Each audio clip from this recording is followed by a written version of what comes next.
বিশেষ করে ডিবি মনির হিসেবে পরিচিত আওয়ামী লীগ জমানার সবচেয়ে একেবারে শেখ হাসিনার কাছের কর্মকর্তা। শেখ হাসিনার ২ জন খুব কাছের কর্মকর্তা ছিলেন, যাদেরকে তিনি অতিশয় স্নেহ করতেন।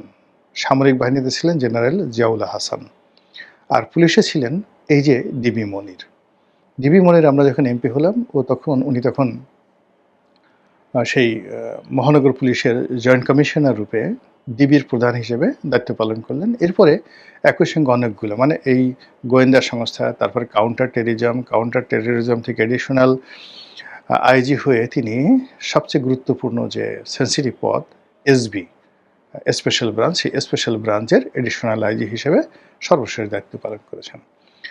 ফলে 2008 থেকে বা 9 থেকে একেবারে প্রধানমন্ত্রীর কার্যালয়, আইজির কার্যালয় এবং পুলিশের কার্যালয় থেকে ফিল্ড লেভেলে যদি সবচেয়ে প্রভাবশালী এবং কোনো রকম ইন্টারাপ্ট মানে বদনাম, ওরকম ঘুষ দুর্নীতির বদনাম তার বিরুদ্ধে ছিল না।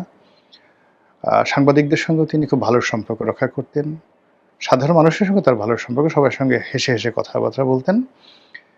ব্যক্তিগতভাবে সরকারের সিদ্ধান্ত তিনি পালন করেছেন, কিন্তু ইন পারসন কারোর সাথে খারাপ ব্যবহার করেছেন, কারো ক্ষতি করেছেন, কাউকে মামলায় ফাঁসিয়েছেন, ঠিক ওই রকম বদনাম ডিবি মনিরের মধ্যে নেই। তো সেই ডিবি মনির সাম্প্রতিক সময় তিনি যে একটা সাক্ষাৎকার দিয়েছেন, সেই সাক্ষাৎকারে অনেকগুলো একাধিক সাক্ষাৎকার তিনি দিয়ে যাচ্ছেন। ফেসবুকে তিনি বেশ সরব, ইউটিউবে বেশ সরব, এবং যে সকল প্ল্যাটফর্মগুলোতে আওয়ামী লীগের লোকজন কন্টেন্ট ক্রিয়েট করেন তাদের সাথে তিনি খোলামেলা অনেকগুলো কথা বলেছেন। সে সকল কথায় শেখ হাসিনার ক্ষমতা হারানোর যে পূর্ববর্তী কয়েক মাসের কাহিনী, 2022-23 সালের কাহিনী যতটা খোলামেলা তিনি বলছেন, এটি বেশ চিন্তার বিষয়।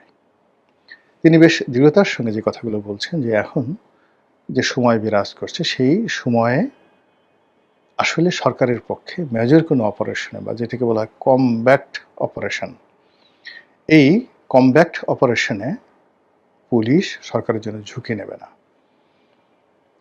তাদের অনেক অভিমান আছে, তাদের কষ্ট আছে, তাদের বেদনা আছে, এবং সবচেয়ে ডেঞ্জারাস যে বক্তব্য তিনি বলেছেন যে পুলিশের অনেকের সঙ্গে তার যোগাযোগ রয়েছে, সেই যোগাযোগের প্রেক্ষিতে তিনি শতভাগ নিশ্চিত যে যদি সত্যিকার অর্থে এরকম কোনো পরিস্থিতি তৈরি হয়, সেই পরিস্থিতিতে পুলিশ কোনো অবস্থাতেই সরকারের পক্ষে গুলি ছুড়বে না। অন্যদিকে সেনাবাহিনী তো প্রশ্নই আসে না। সেনাবাহিনী গত 2 বছর ধরে শুধুমাত্র তাদের অস্তিত্ব বজায় রাখার চেষ্টা করেছে, যেন ক্যান্টনমেন্টে আক্রমণ না হয়।